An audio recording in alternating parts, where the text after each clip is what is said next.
talk about chemistry, we have to talk about something called matter. And matter is simply the stuff that's all around you.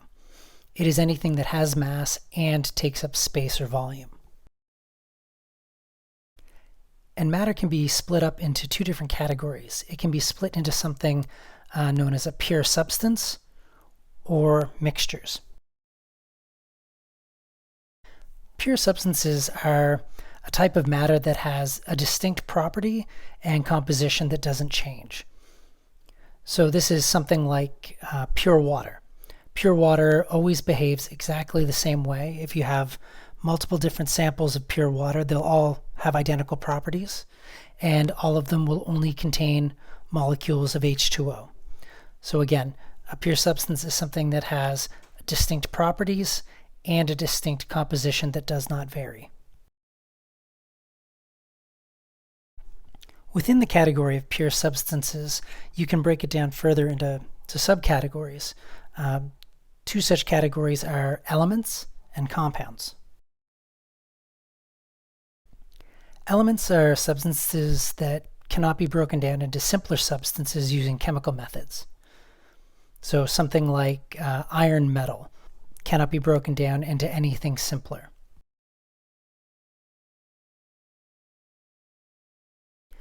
The other category of pure substance is compounds.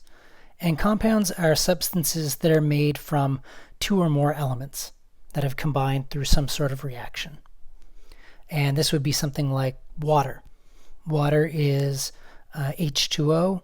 It's a compound that contains both hydrogen atoms and oxygen atoms.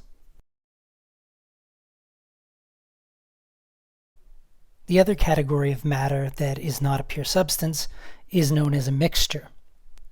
And mixtures are combinations of two or more substances where each substance retains its own chemical identity. So this is unlike a compound that's made from two or more elements. Those two elements that make up a compound don't retain their identity. They've been converted or transformed into something entirely different. In a mixture, when the two substances mix together, they retain their identity. The other characteristic of a mixture is that the composition might vary.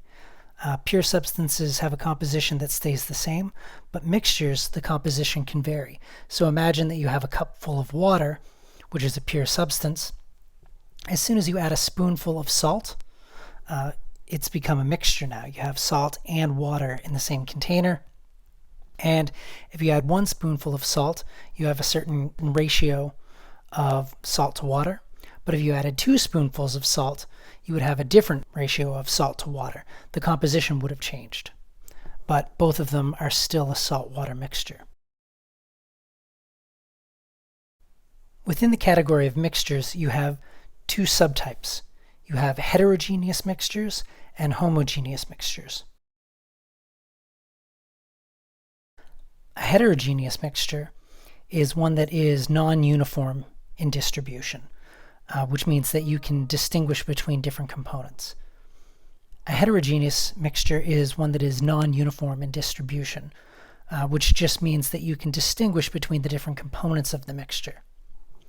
So something like a mixture of sand and large rocks would be heterogeneous. You can easily distinguish between the smaller, finer pieces of sand and the larger rocks. A homogeneous mixture, on the other hand, has a uniform distribution of its components. That is, you cannot distinguish between the components. So this would be something like salt water, in the example that we used earlier. You cannot distinguish between the compounds of salt and the molecules of water. They're blended together perfectly. They're indistinguishable from one another. And this type of mixture is also known as a solution.